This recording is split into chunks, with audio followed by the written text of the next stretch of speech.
back to Magnetic Minds, where circuits come to life and your understanding gets fully charged. This is Capacitors, storing charge, controlling time, using the principles of electric circuits conventional current textbook. Today we launch into a deep dive into one of the most essential, versatile, and surprisingly elegant components in all electronics, the capacitor. If the resistor limits and the inductor resists changing current, then the capacitor does something just as powerful. It stores electrical energy in the form of electric fields. In this chapter, we'll explore how capacitors are constructed and rated, how they respond in DC and AC circuits, their use in timing, filtering, and wave shaping, and how capacitive reactance shapes frequency response, just like inductors, only with a phase twist. You'll see how voltage leads current in capacitive circuits, how charging and discharging curves govern timing, and how capacitors are paired with resistors and inductors to build filters, oscillators, and powerful management systems.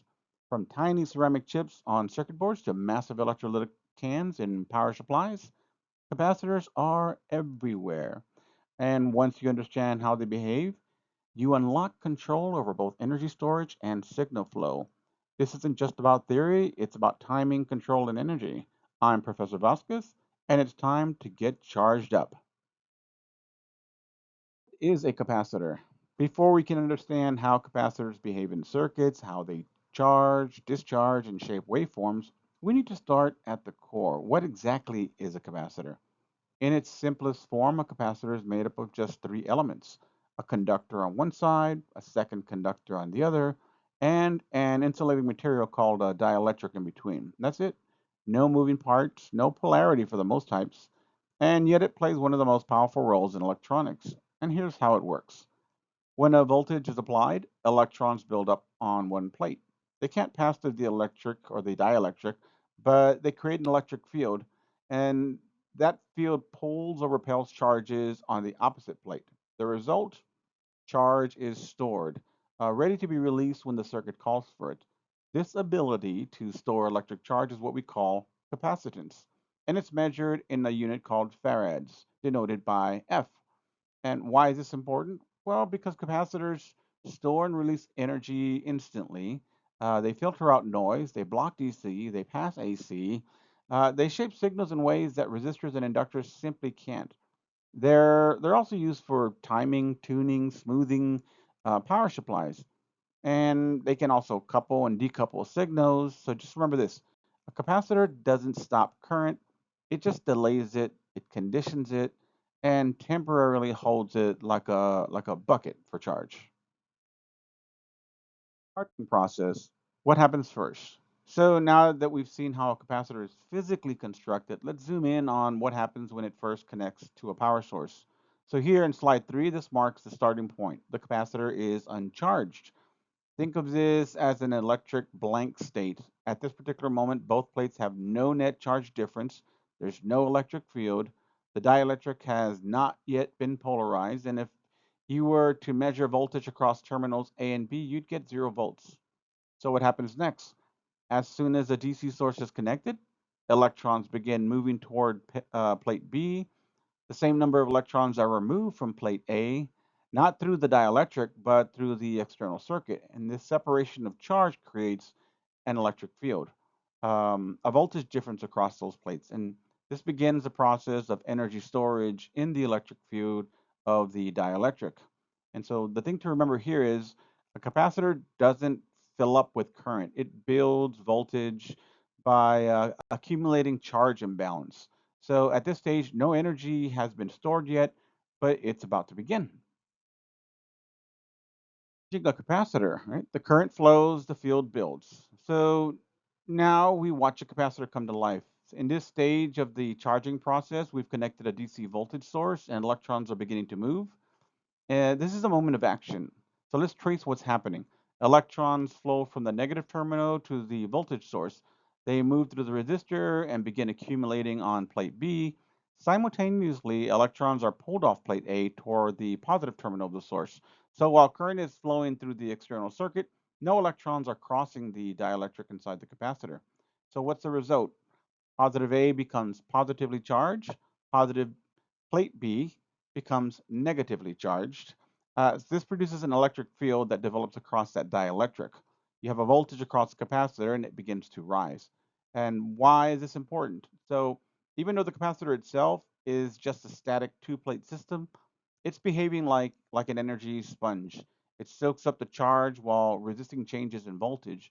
And the resistor here plays a key role because it controls the charging rate. So without it, the charging would be nearly instantaneous, not exactly instantaneous, and we'd see dangerous current spikes. That's why almost every RC timing circuit, power supply, or smoothing filter includes a resistor capacitor pair.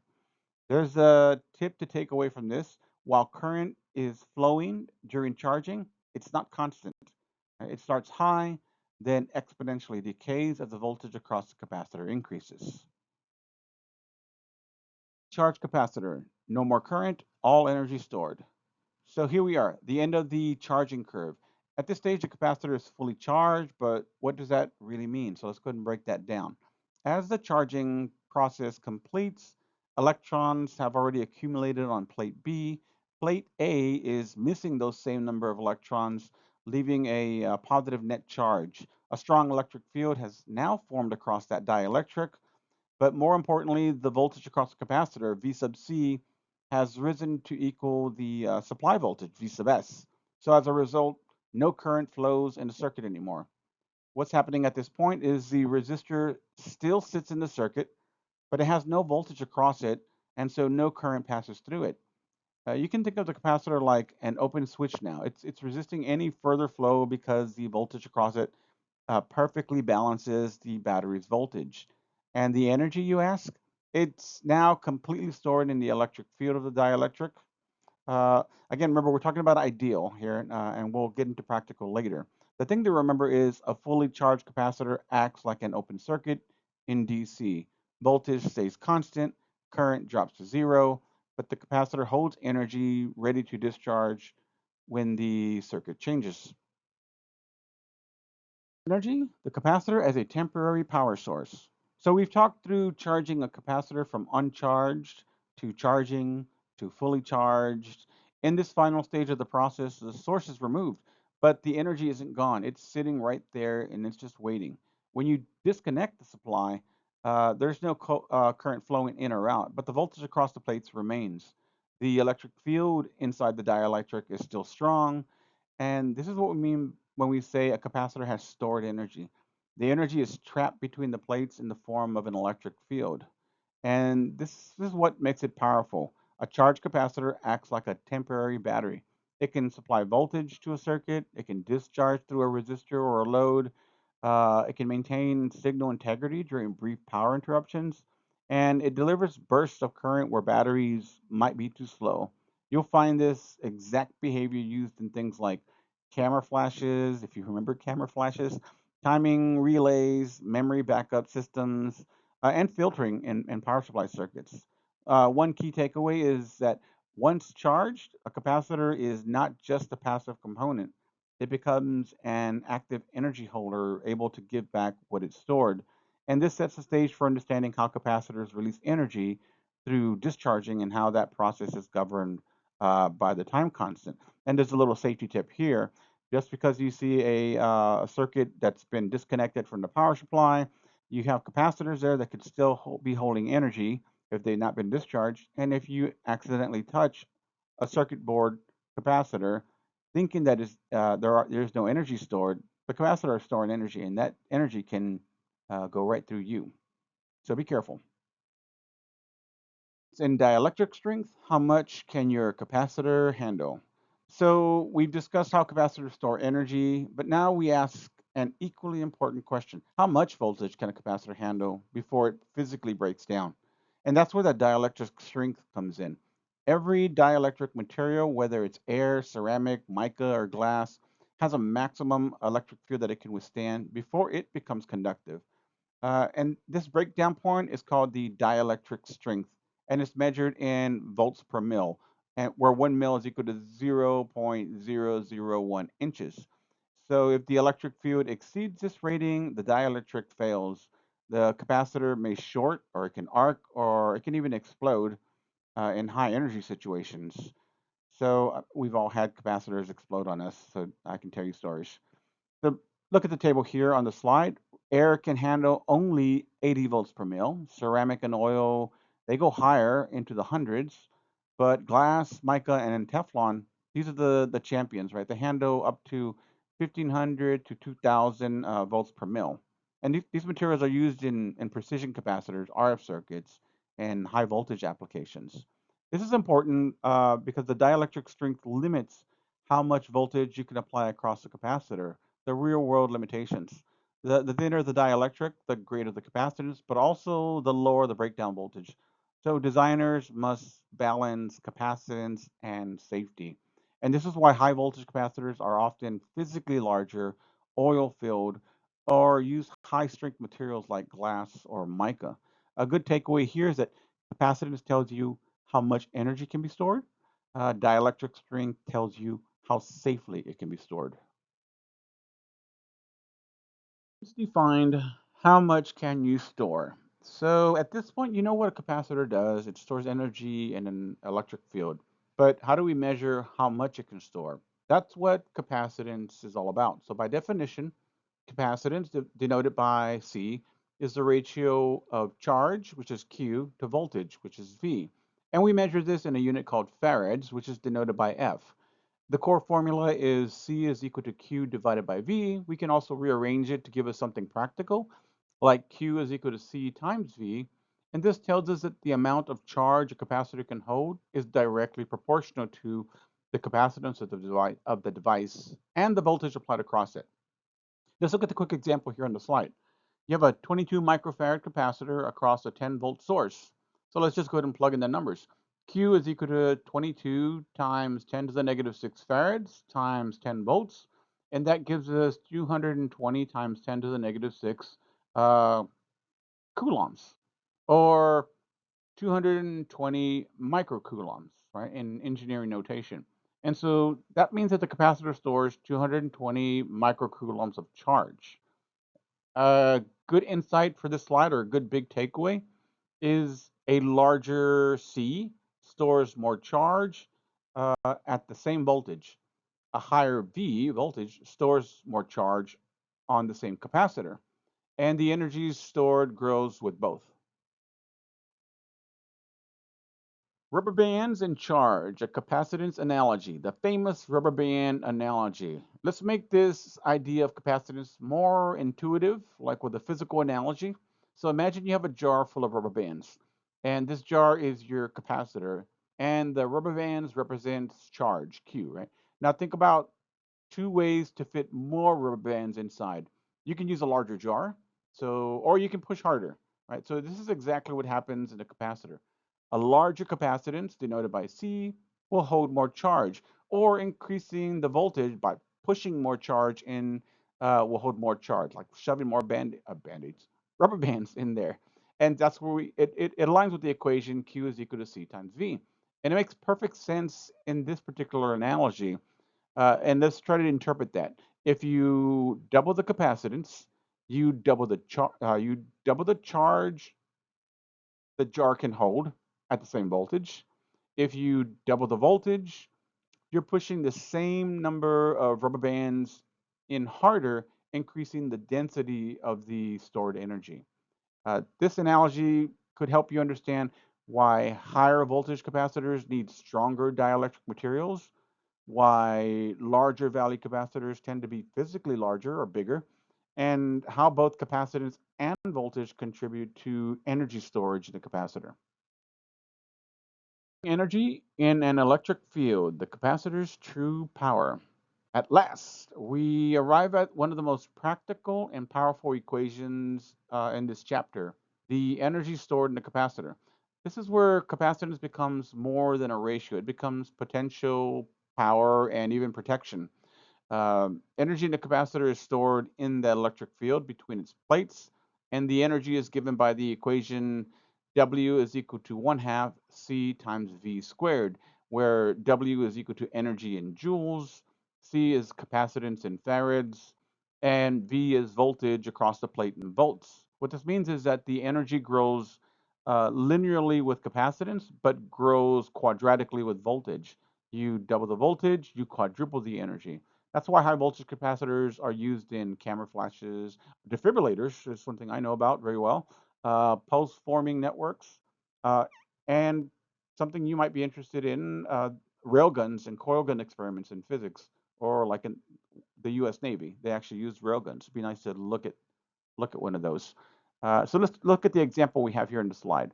So let's say you have a 10,000 microfarad capacitor, and that's pretty large, and you charge it to 24 volts, just 24 volts. So let's plug in those numbers into the equation. W is equal to 1/2 times 10,000 times 10 to the negative 6 times 24 squared. And we end up getting W is equal to 0.5 times 0.01 times 576.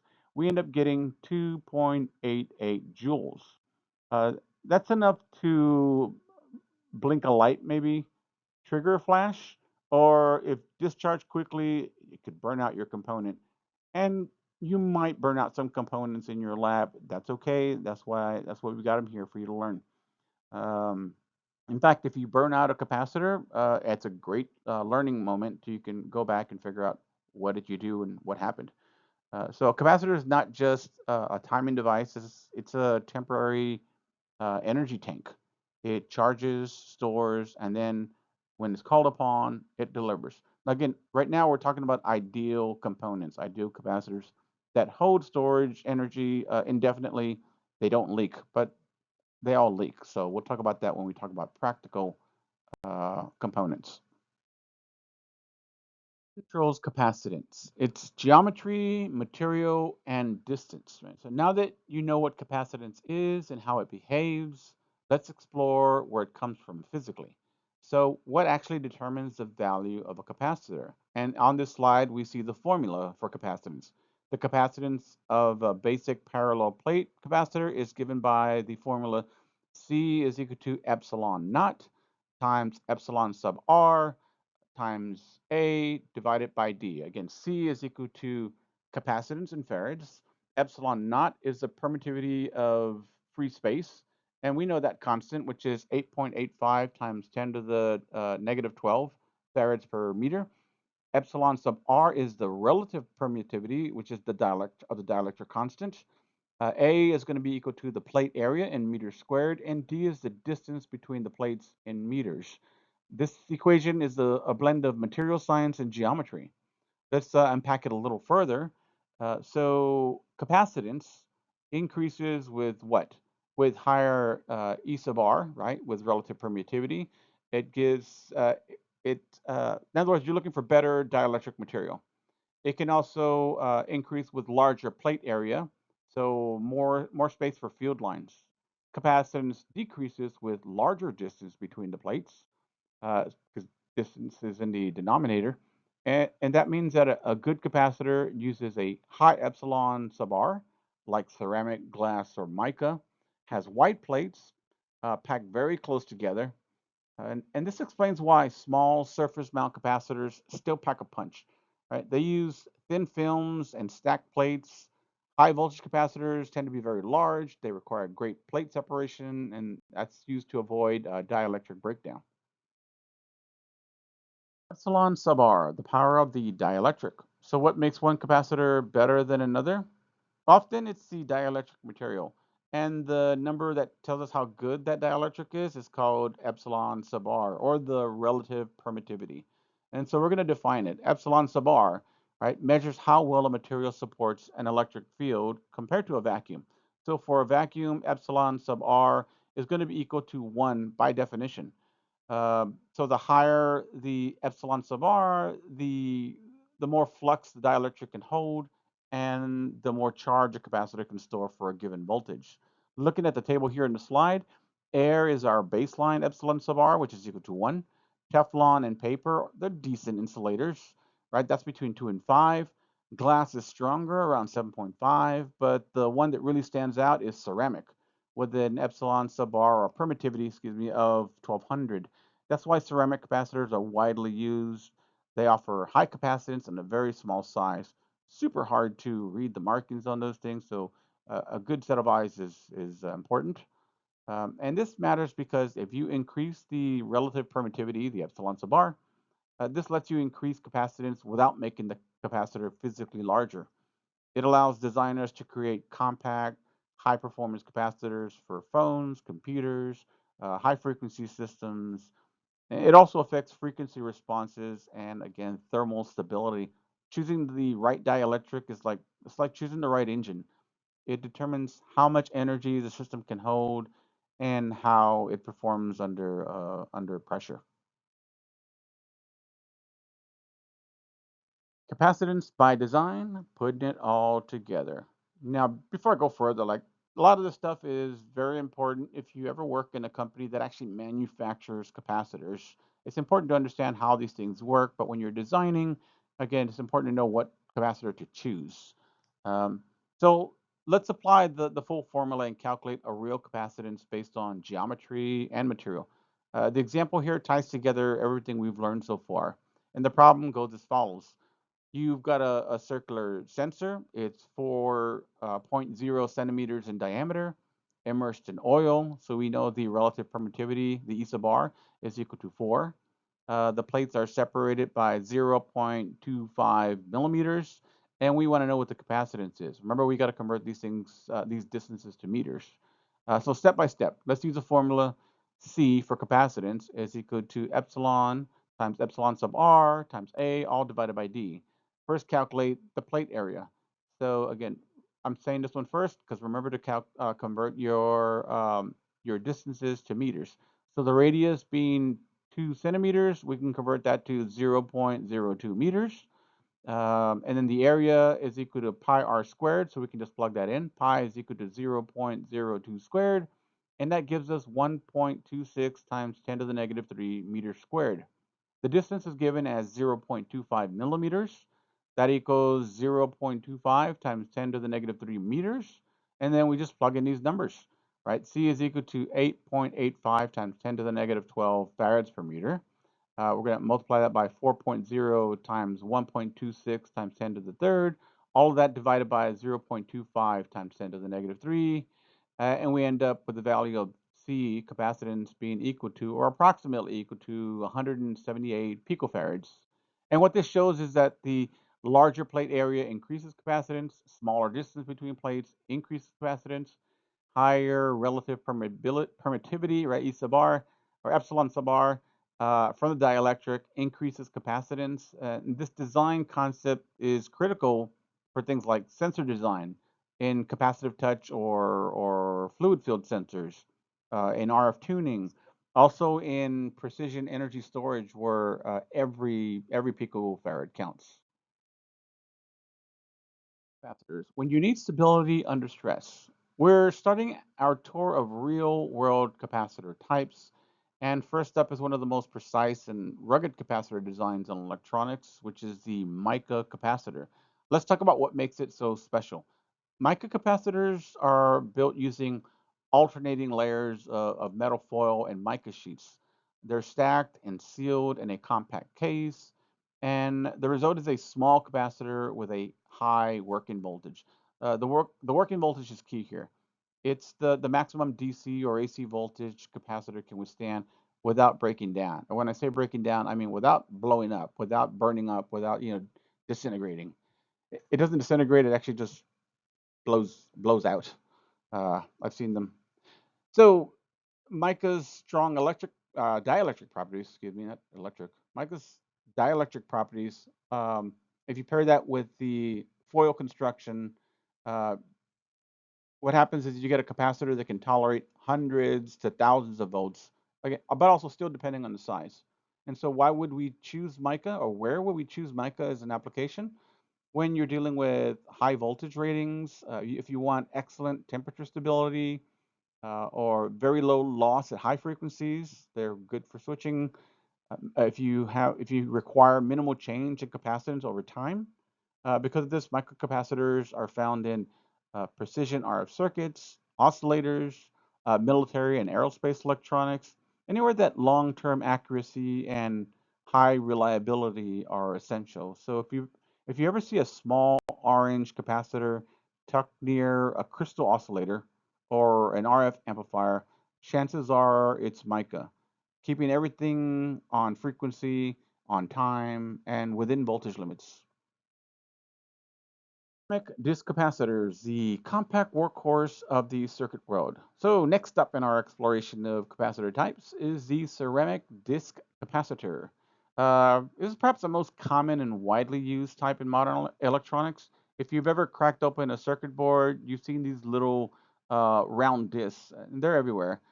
And this is why they're important, right, or why they matter. They're made up of a ceramic dielectric with a very high relative permittivity. I don't know why I'm saying permeability. A relative permittivity, E sub R. I think I might just say sub R instead. Um, and so this means that they can provide relatively high capacitance and very small volume. So the silver electrodes, in this case, are deposited on the top and bottom of the ceramic disc. Wires are soldered on, and the whole unit is dipped into a phenolic coating or an insulation. And these are non-polarized, which means that you can insert them into a circuit in either direction.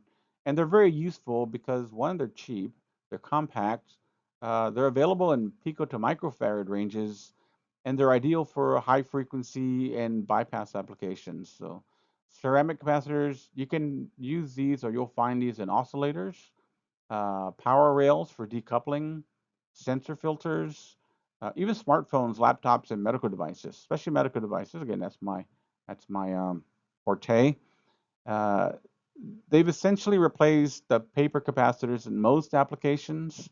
But the one key takeaway here, or not the one key takeaway, a key takeaway is that if you want small, fast, and stable, ceramic capacitors are your go-to. Film capacitors roll up, pack in, and perform. So next on our capacitor tour, the plastic film capacitor. These components are like the middle ground between small ceramics and bulk electrolytics. They're designed for performance, stability, reliability, and AC and pulse applications. So let's go ahead and take a look at the construction here on the slide. You have a plastic film capacitor. It uses a thin plastic dielectric sheet. It's often polyester or polypropylene, and these sheets are layered with foil electrodes and then rolled into a cylinder. The result is this large plate area tightly packed into a small form factor.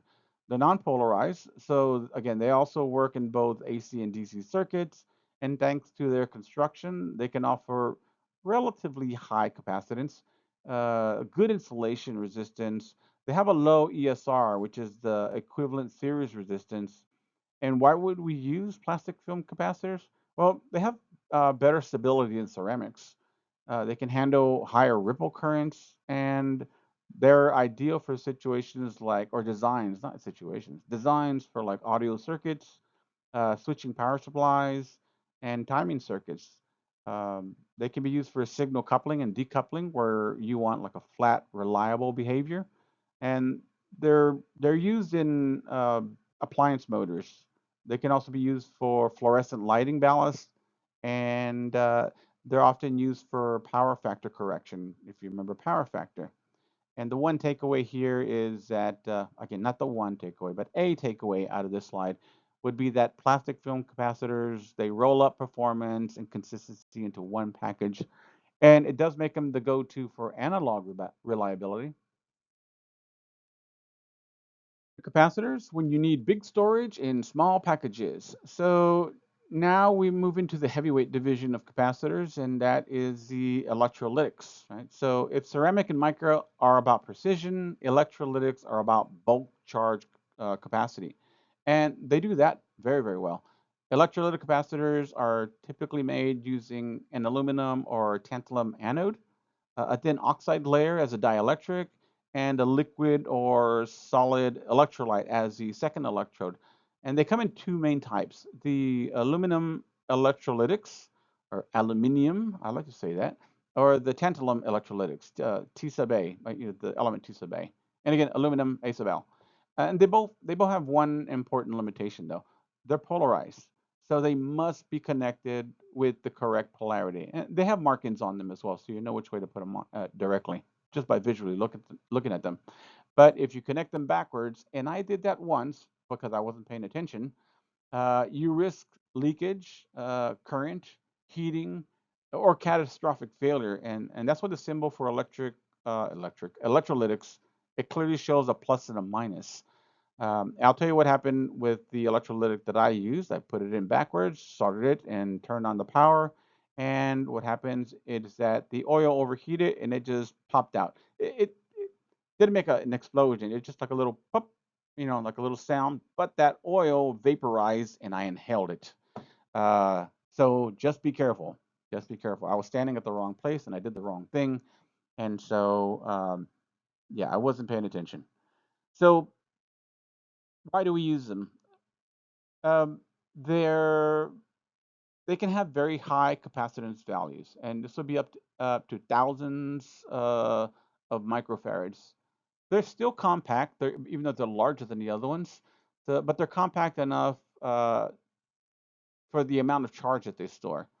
They're ideal for smoothing DC, power supply filtering, and energy storage. You're going to see these a lot around power supplies. Um, what they are not is they're not great for precision timing or high frequency performance. They're relatively slow.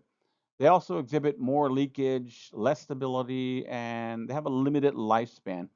So if you ever have a circuit board where something's going wrong with the power, if you're looking for a capacitive malfunction, these are the ones to go look for. You'll see them because as they generate quite a bit of heat, you might see some discoloration in the circuit board or something.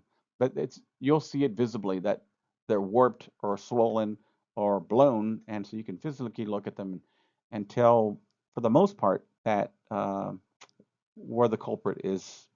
Again, and this is what we say they're limited. They have a limited lifespan, especially again talking about with temperature and ripple current.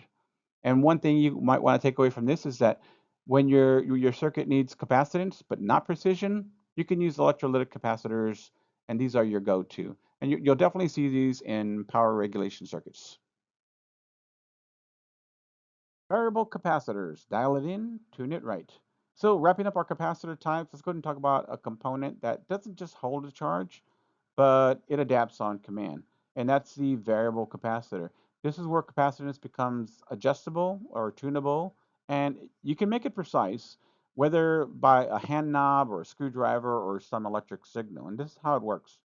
So traditionally, variable capacitors use rotating plates, and one set is fixed and one set is movable. So as you turn the dial, you change that overlap of the plates, which adjusts the plate area. So if you remember the equation, C is equal to epsilon times area divided by distance, um, you can see that relationship there. So the capacitance changes accordingly. Typically, they have small capacitive values, like in the pico to nanofarad range, but that's all you need in tuning circuits. Um, where do we use them? You can kind of think of this intuitively, like in radio tuning circuits to select certain frequencies, and oscillators if you want to fine tune output, in RF amplifiers and antenna matching networks, and in test equipment for calibration and compensation. So you can manually adjust these in analog systems. We also have them in solid state packages, so solid state variable capacitors, like the varactor diode, which we'll talk about in next class when we talk about semiconductors, not in this course. So it's a semiconductor that changes capacitance based on reverse bias voltage.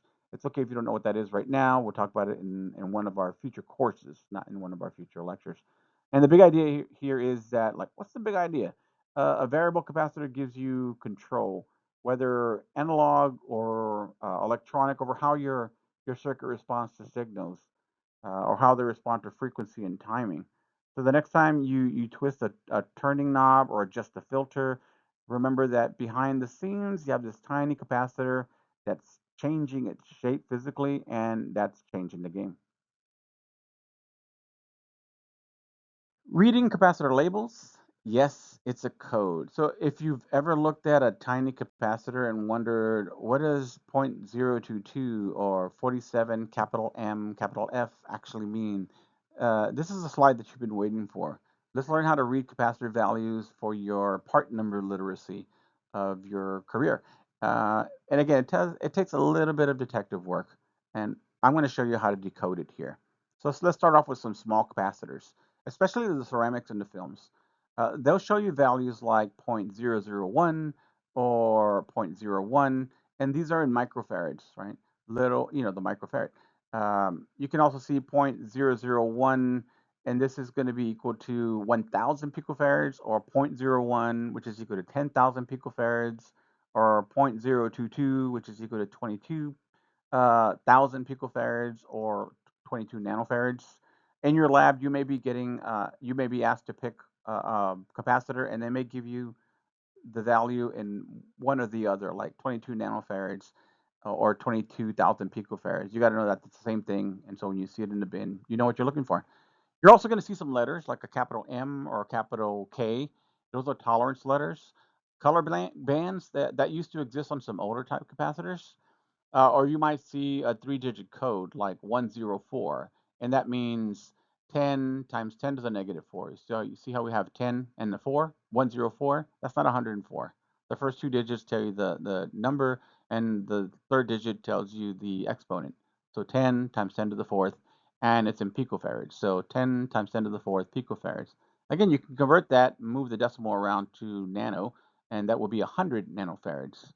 Now, if we're dealing with larger capacitors like electrolytics, and these are the ones like they're not all the can type that looks like a little soda can, but you'll see if you grab one of those out of the bin, you'll see that they have some marking on it, like 47 with a capital M, capital F, or a 47 with a little m, capital F. The MF here stands for millifarads. That's old school, right? Today we usually see microfarads, so the little micro symbol and farads. So if you see something that says 47 with a little m and a capital F, that's going to actually be 47,000 microfarads. Sometimes older electrolytics are stamped with that capital M, capital F, or you might even see double M, capital F, right? So MMF, and that'll mean millimicrofarad. And this is usually the same in picofarads. It seems a little confusing, right? Or it can be confusing. Well, not after this slide, it won't be confusing, but before this slide, absolutely, yes, it would be confusing. But I expect you to listen to this part of the lecture 3 or 4 times until you get this notation down and you can decode these things. Let me give you a quick tip.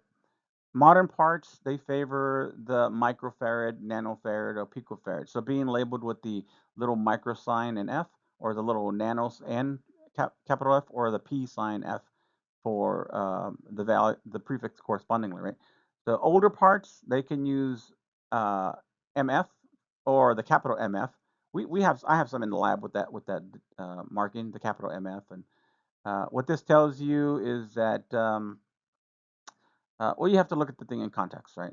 Um, so electrolytics are polarized, and so polarized capacitors often have the plus and minus markings. Actually, they should always have the plus and minus markings. There's other ways to denote which one is the positive and the negative lead.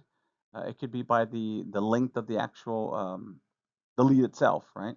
Um, But again, in this week, we're going to look at different capacitors, and we're going to learn how to identify these things by their markings, and even by the construction of the capacitor itself.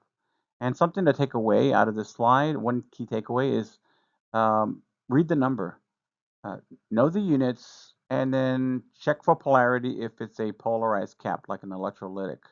And when in doubt, consult the manufacturer's data sheet. In school, you should be going to the manufacturer's data sheets quite often. When you become experienced, you see these, it might just become intuitive and common sense as far as engineering common sense is concerned. But right now, learn how to look up things on data sheets. And I think we're putting the links on the lectures as well.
Capacitors in series, divide and store. So let's flip the script and talk about capacitors in series because their behavior is the opposite of what we see with resistors and inductors.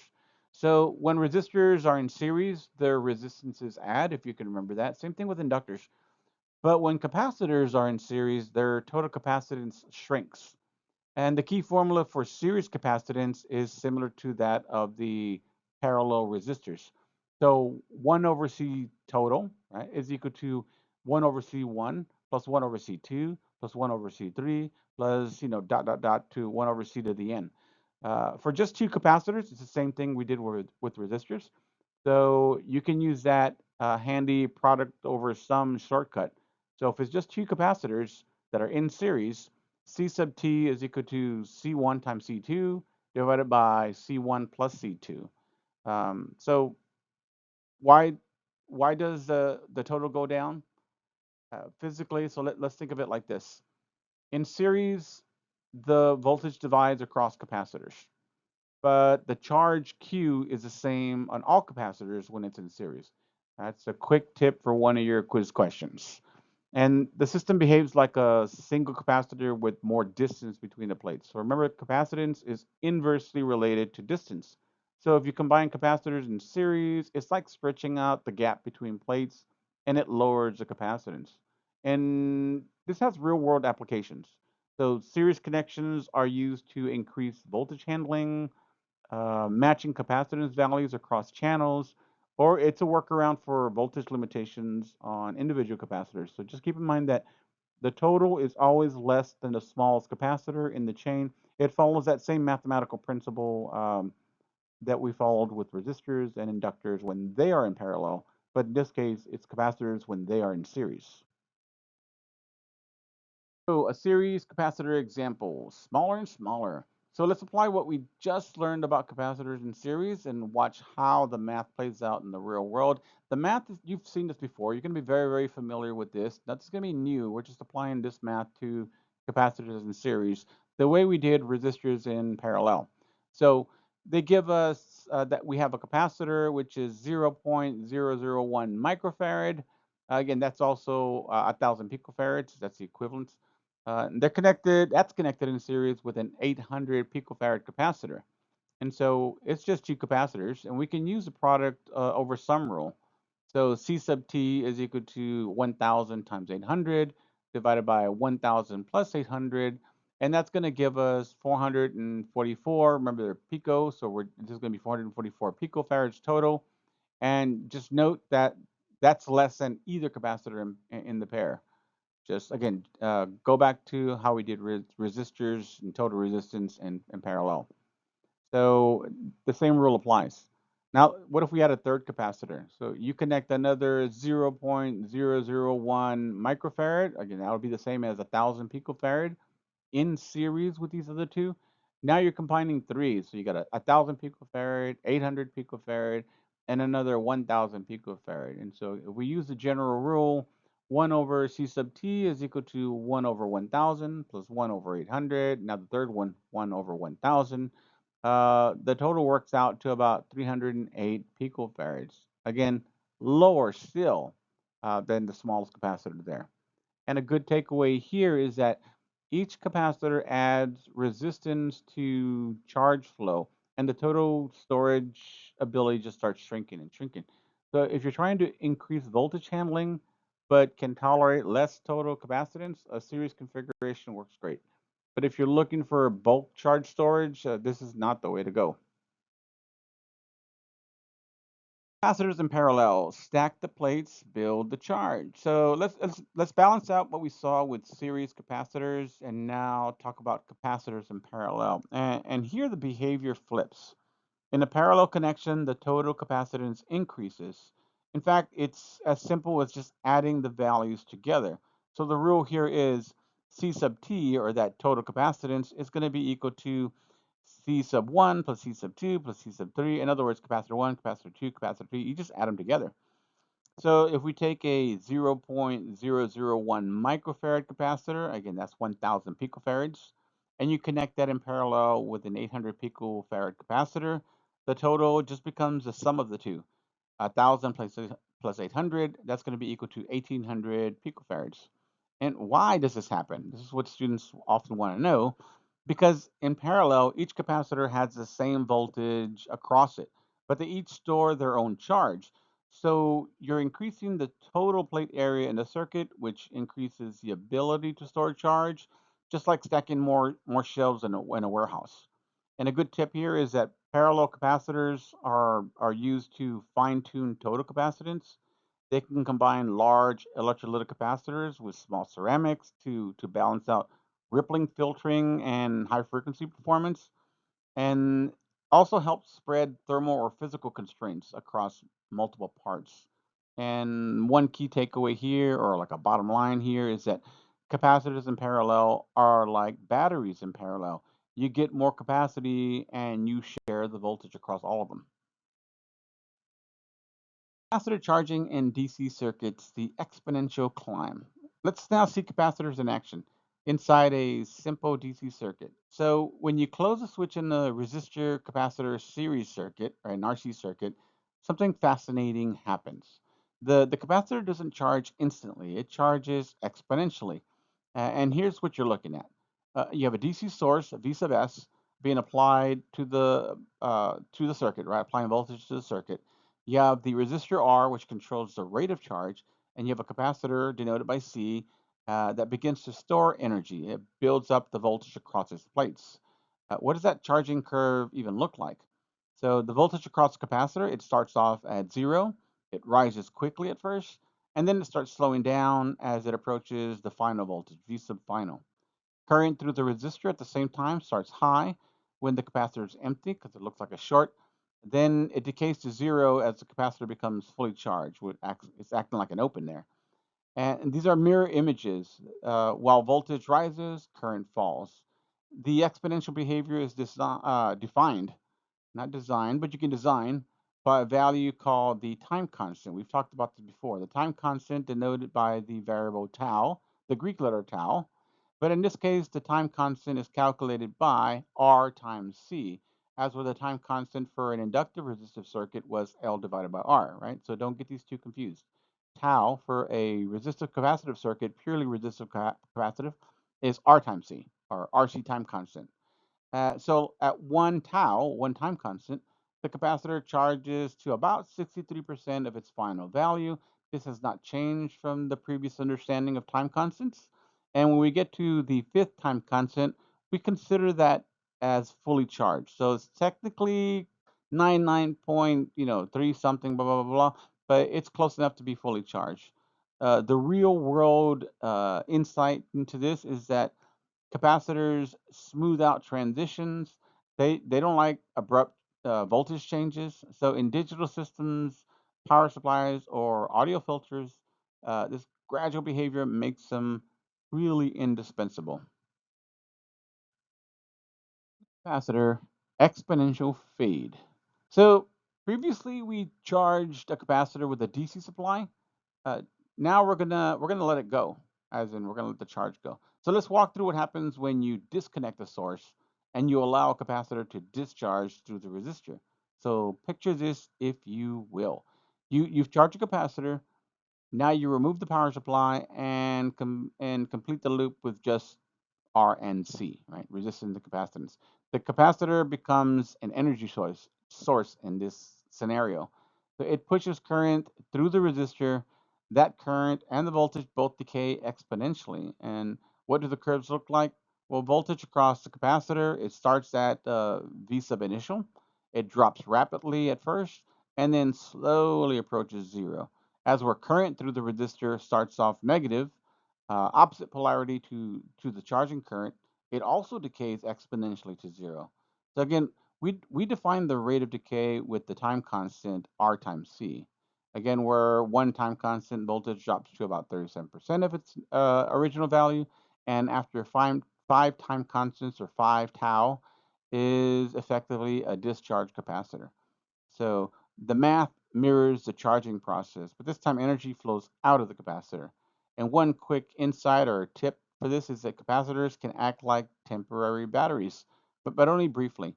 They're great for powering, smoothing, timing, reset delays.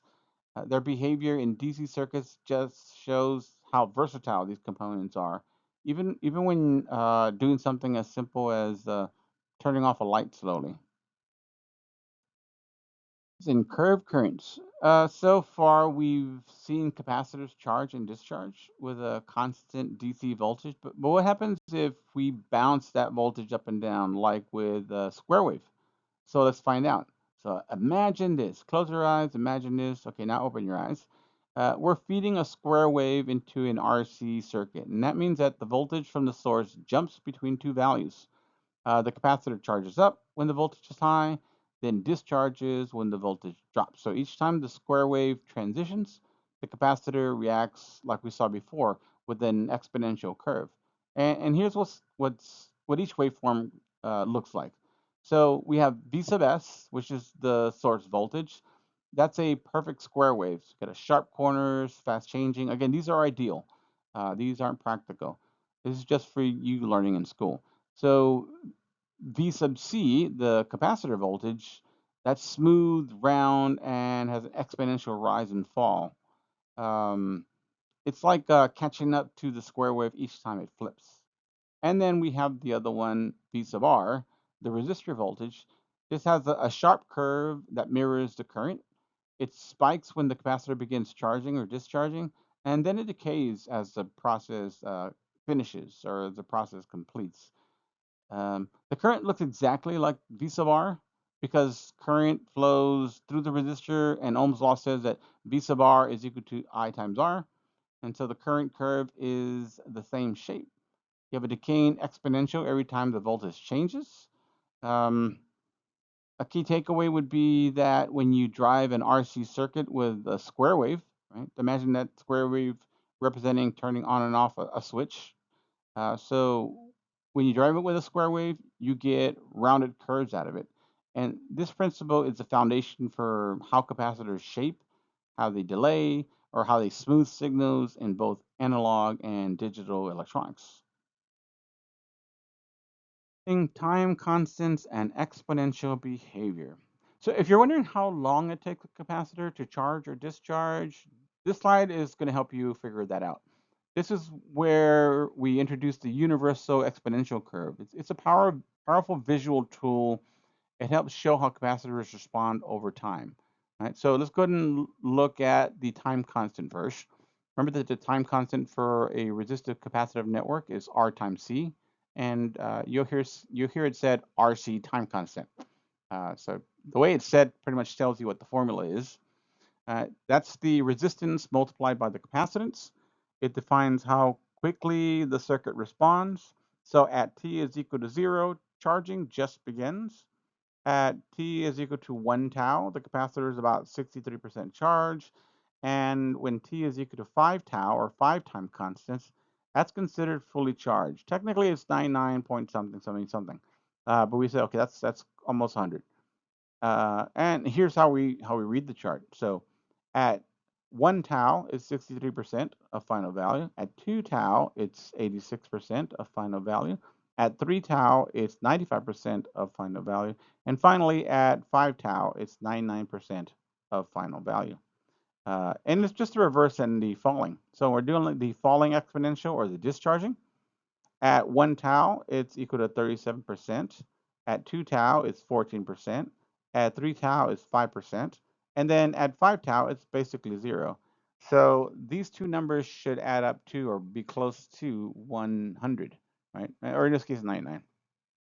But if one's charging and the other one's discharging, you're going to have at any one point um, two values that will add up to the total charge. So whether you're charging or discharging, just multiply tau by time steps and use the chart to see how far along you are. A good insight from this slide is that this curve is universal. It applies to all RC circuits, no matter what values of R or C you use. It just stretches or shrinks depending on it. So a good real world example, if your RC time constant is 1 second, it'll take about 5 seconds to fully charge. If your RC time constant is 10 milliseconds, The same process happens, but this just happens in 50 milliseconds, way, way faster compared to, seconds. It's all about that clock and tau and what it gives us. Now, I have some, I don't want to call them worksheets. I have some extra material that talks about the universal time constant across a cell membrane. And it's important when we're looking at something specifically like the nervous system. Um, so I won't get into that now. Maybe I'll talk about that in class. I've already worked out the problem. You do need to know a little bit about biology and nervous system terminology, but I'll talk to that during class. As you look at this slide, you're probably thinking, I've seen this slide already. Well, you've seen a slide that's very similar or familiar to this. But so in that case, let's take a closer look at the math behind this particular beautiful universal exponential curve. Uh, when you're working with capacitors and RC circuits, you're probably trying to figure out how well the voltage changes over time, whether it's charging or discharging. And here's the general rule. Voltage is equal to voltage final plus, in parentheses, initial voltage minus final voltage, all multiplied by e raised to the negative t, which is time, divided by RC. We can break that down even further, where VFV or FVF is your final value and where the voltage is heading. And V sub I is your initial value where it starts. So then we have the not WW, the VV, sorry, VIV, V initial V. And this is your initial value, and that's where it all starts. I don't know why I say W. Um, I'm seeing double vision of V turn into a W for me. What else? Then you got the RC, and that's your time constant. So what does this tell us just by kind of looking at a schematic or looking at a circuit where you can identify this? So if you're charging a capacitor, the voltage increases toward the final value. And it's always following that familiar exponential curve. And then we have the term e raised to the negative t over r times c, right? And so um, this is what shapes that decay or rise, and it gradually brings the curve closer to VFV, but it never overshoots. Uh, One good tip for this slide is that you can use the same formula for voltage or current. Uh, we saw last week about a similar formula, but for current, where you had I of t is equal to I final plus, in parentheses, I final minus, I'm sorry, I initial plus minus I final. Um, Very, very similar formula to the other one. Don't get them confused though. What else? What else? What else? That's it. A good tip here is that you can use the same formula for voltage or current. You just swap the values appropriately based on what you're solving for. So the next time you're tracing a capacitor's behavior, whether it's in a circuit simulator or on your calculator, this equation can give you the exact number you need at any moment in time. This is exciting as possible, right? So let's talk about capacitive reactance, right? Let's talk about how capacitors fight back against AC. Um, so what you're looking at here is called capacitive reactance, and we symbolize that by X sub C, right? X or XC if you want. It's the opposition a capacitor offers to the flow of alternating current, sort of like resistance, but it behaves differently. And here's the equation that tells you how much. So capacitive reactance, X sub C, is equal to 1 over 2 times pi times frequency times capacitance. Notice something important here. The reactance depends on frequency, just like before with an inductance. If the frequency increases here, though, the capacitive reactance goes down. So that means a capacitor allows more AC current to pass at higher frequencies. It's like a frequency sensitive gatekeeper. Let's try this quick example that they give us here on the slide. So you've got a 0.047 microfarad capacitor. What happens when it hits, or when we hit it with a 15 kilohertz signal.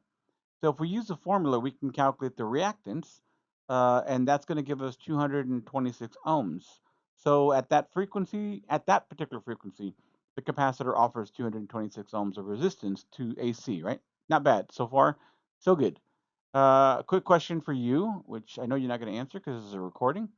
What if we wanted the capacitor to have a reactance of exactly 1 kiloohm? So we're looking for a specific reactance. What frequency would you need to hit it with? So run the numbers in reverse, and you end up getting 3.39 kilohertz. That's the kind of reverse engineering you'll be doing often, knowing the reactance and solving for the frequency, or vice versa. A good takeaway from this slide is that capacitive reactance tells us how much a capacitor slows down AC, and it's not constant like resistance. It shifts depending on the frequency. So next time you're designing a filter or working with signal processing, keep an eye on the capacitive reactance, X sub C. It's telling you exactly what the capacitor is doing in real time. Capacitive phase shift. So let's talk about one of the most beautiful relationships in AC circuit analysis, that 90 degrees phase shift that we see in capacitors. Take a look at the waveform here on the slide. When a sine wave voltage is applied to a capacitor, something very interesting happens. Sorry, something very interesting happens. I want to make sure that you're excited about this. The current doesn't just follow the voltage, it actually gets ahead of it. In fact, the current leads the voltage by 90 degrees. And what does that mean? How the heck does it do that too? If the voltage across the capacitor reaches its peak at, say, time t, then the current hits its peak a full quarter cycle before that. And this isn't just an arbitrary number. This is 90 degrees. It's a 90-degree lead. It's a fundamental behavior of capacitors in sinusoidal AC circuits. So you can memorize this. I was going to say something like, you can take that to the bank. Um, yes, you can take that to the bank. Um, that's all I'm going to, I have nothing further for that joke. Why does this happen? So that's kind of important. This is why students always want to know, telling them and showing them the graph, saying this happens. The area is like, why? Um, a better question is how, right? Why? I don't know what an electron is thinking, but I can tell you how it happens. Capacitors don't respond to voltage directly. They respond to changes in voltage. So as the voltage begins to rise, the capacitor says, oh, there's a change. And it starts drawing current immediately. That's why current gets out ahead of the voltage. When the voltage peaks and starts to level off, right, the capacitor senses less change, so the current starts to back off, and they fall out of sync. So a visual cue is that you can see it clearly in the waveforms. Current is already on the way down while voltage is just reaching its peak, and there's your 90 degrees phase shift in action. A good takeaway for this particular slide is that with capacitors, current leads voltage by 90 degrees, always. And this rule is central to understanding phase behavior in AC circuits, and it becomes especially important in filter design, also for power factor correction and phasor analysis. So let's go ahead and make sure you stick around. We've got a lot more to explore with capacitors. Power in a capacitor. Now let's take a moment to clear up a common misconception. Do capacitors consume power in AC circuits? And the short answer is not in the way you might think. Were you thinking this is going to be a yes or no answer? No, it's almost like asking somebody in Congress a yes or no question. All right, capacitors store energy, but they don't dissipate it like resistors. Here's what actually happens. So during part of the AC cycle, the capacitor charges, it draws energy from the source, but a moment later, as the voltage reverses, it gives the energy right back. Unlike funding for Congress, right? They make sure they keep it and spend it. Anyway, that'll be the last political joke I make. Let's stick to the topic. So you have no net energy loss. Nothing is burned up as heat. It's more like borrowing and repaying on a regular rhythm. More like what the average citizen does when they borrow money. So remember this, voltage and current in a capacitor are 90 degrees out of phase. That means they're never at their peak at the same time. Because of this, there's no true power consumed. Instead, we define the power exchanged back and forth as reactive power. And we use the unit VARs, short for volt ampere reactive, right? VAR. I just say VAR or VARs. Uh, so this is important because in real world circuits, sometimes it's hard to say the word that begins with R and the word that begins with W. In real world circuits, especially in power systems, we care deeply about power factor and energy efficiency. Engineers do. I should say that. Engineers care. I should change. I should always say that instead from now on. Engineers find this interesting, and engineers care deeply about power factor and energy efficiency. Um, so reactive power doesn't do useful work, but it affects how much current flows in the system. So that's why it shows up in system design. It'll you have to take it into account for power factor correction, uh, and most important for the common person who's not an engineer, just a civilian, in your electric bill, right? This is kind of important. So the next time you see a capacitor, don't think power consumer, think energy recycler, right? We'll dive into this further as we explore power factor in capacitive and inductive circuits. So just stick with me. I know we're dealing with these things, these lectures in discrete parts, talking about one component, then talking about another component, and we starting to put some circuits together. We're getting closer and closer where we're going to be putting all of this together. Yeah? Capacitors. Let's talk about a clever trick used in integrated circuits, which is switch capacitors. So at first glance, you might think capacitors are just for storing energy, but what if I told you they can also behave like resistors? No? You don't believe me? Well, stick around. This is how it happens. A switch capacitor will move charge back and forth between 2 points at specific intervals, and that'll be in sync with the clock. And each time it switches, a little bit of charge gets transferred. And if you repeat this at high enough frequencies, what you've got is current, just like a resistor would produce. So the magic is that the capacitor effectively emulates a resistor, and its value is given by the equation R is equal to 1 divided by F times C, right? F is the switching frequency, and C is the capacitance. So just by adjusting the clock rate, or choosing a specific capacitor, you can dial in your resistance. And what is that? Why is this useful? Good question. So switch capacitors show up in integrated circuits for quite a few reasons. They don't generate heat like resistors do. They can be made tiny and precise, and they're incredibly stable. There's no drifting values and temperature. Now I mentioned that word drifting before, and if you don't know what that is, think about the movie where those cars were drifting, right? Instead of staying on the road, they're actually like sliding or moving over to one side of the road or whatever. So imagine the voltage like slowly moving up or slowly moving down, and you don't want that. And so when I say drifting, that's what I mean by drifting. Think of signal filters in audio gear or analog to digital converters. When you're looking at switch capacitors, they make those designs smaller, they make them smarter, they become more efficient. Um, so next time you're debugging a circuit or setting a chip data set, remember not every resistor is made of resistive materials. Sometimes it's a fast flipping capacitor doing the job quietly in the background. So thank you very much and stay curious. The part of our lecture where I just review the selected key terms that we discussed in this lecture. And the first one is capacitor, right? An electrical device consisting of two conductive plates separated by an insulating material and possessing the property of capacitance. Dielectric, the insulating material between the conductive plates of a capacitor. And don't forget to go back to the table to look at the dielectric constants for different materials. The farad, the unit of capacitance. So farad is how we measure capacitance. The RC time constant is a fixed time interval set by the R and C value, so the value of the resistor, the value of the capacitance, that determine the time response of a series RC circuit. It equals the product of the resistance and the capacitance. Continuing with selected key terms, capacitive reactance. The opposition of a capacitor to sinusoidal current. The unit is in ohms. Instantaneous power, denoted by the little p, the lowercase p.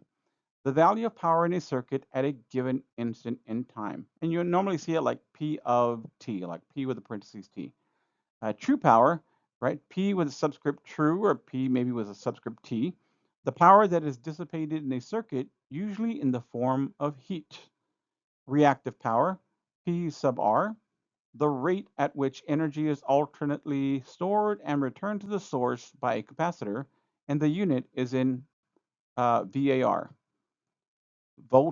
VAR, volt ampere reactive, the unit of reactive power.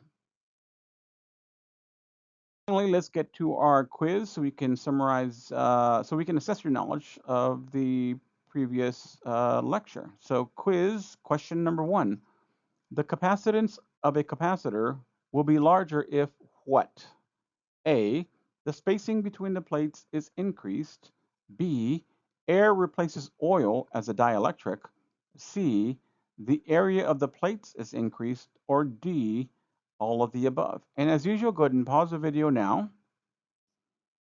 All right, so you should have returned from the pausing of the video. And the correct answer for number 1 is C.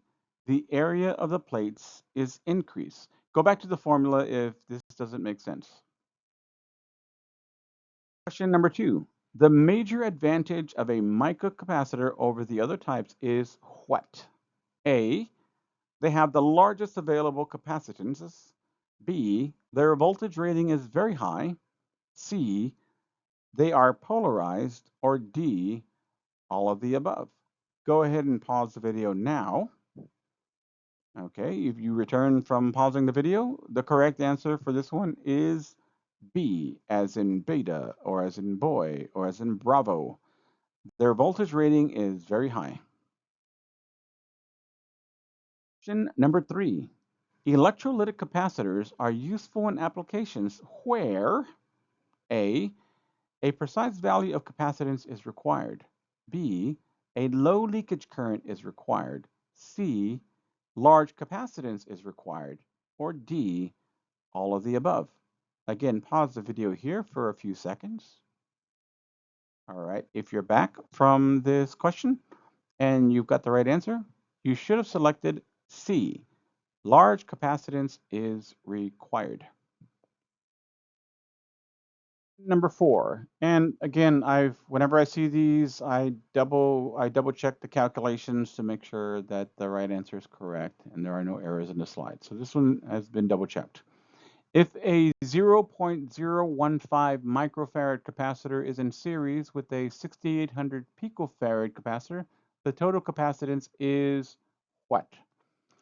Is it A, 1,568 picofarads, B, 4,678 picofarads, C, 6,815 picofarads, or D, 0.022 microfarads? Before I tell you to pause, just remember that pico is 10 to the negative 12 and micro is 10 to the negative 6 for your prefixes. So go ahead and pause the video now. All right, and if you're back, you should be back if you're listening to this. The correct answer for this one is B, 4,678 picofarads. Remember, capacitors in series, you treat them like, you use mathematics as if they were like resistors in parallel, if that helps. Question number 5. Two capacitors that are initially uncharged are connected in series with a DC source. Compared to the larger capacitor, the smaller capacitor will have what? Right? A, the same charge. B, more charge. C, less voltage. Or D, the same voltage. Go ahead and pause the video right now. Okay, thank you for coming back. And the correct answer for this one is A, the same charge. Number 6. When a capacitor is connected through a resistor to a DC voltage source, the charge on the capacitor will reach 50% of its final charge in what? In what time? A, less than one time constant. B, exactly one time constant. C, greater than one time constant. Or D, Answer depends on the amount of voltage. All right, go ahead and pause the video now. All right, you should be back from the pause. And the correct answer for this one, or the best answer for this one, is A, less than 1 time constant. Question number 7. When an uncharged capacitor is connected through a series resistor and switched to a DC voltage source, the voltage across the resistor after the switch is closed has the shape of what? A, a straight line, B, a rising exponential, C, a falling exponential, or D, none of the above. Go ahead and pause the video now. All right, you've returned back from pausing the video, and the correct answer for this one is C, a falling exponential. Question number 8. The capacitive reactance of a 100 microfarad capacitor at 60 Hertz is what? Is it A, 6.14 kiloohms, B, 265 ohms, C, 37.7 ohms, or D, 26.5 ohms? Again, remember that micro is 10 to the negative 6. Go ahead and pause the video now. All right, if you have returned. The correct answer for this one is D, 26.5 ohms. Number 9. If a sine wave from a function generator is applied to a capacitor, the current will what? A, lag voltage by 90 degrees, B, lag voltage by 45 degrees, C, be in phase with the voltage, or D, none of the above. Go ahead and pause the video. Thank you for returning from pausing the video. And the correct answer for this one is none of the above. Question number 10. A switch capacitor emulates a what?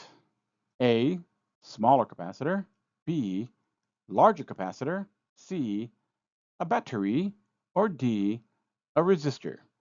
Go ahead and pause the video briefly because you already know this answer. And we're back. And the correct answer for this one is D, a resistor. I want to thank you again for your time for listening to this podcast. And here are the answers for the previous quiz. Compare them to what you chose.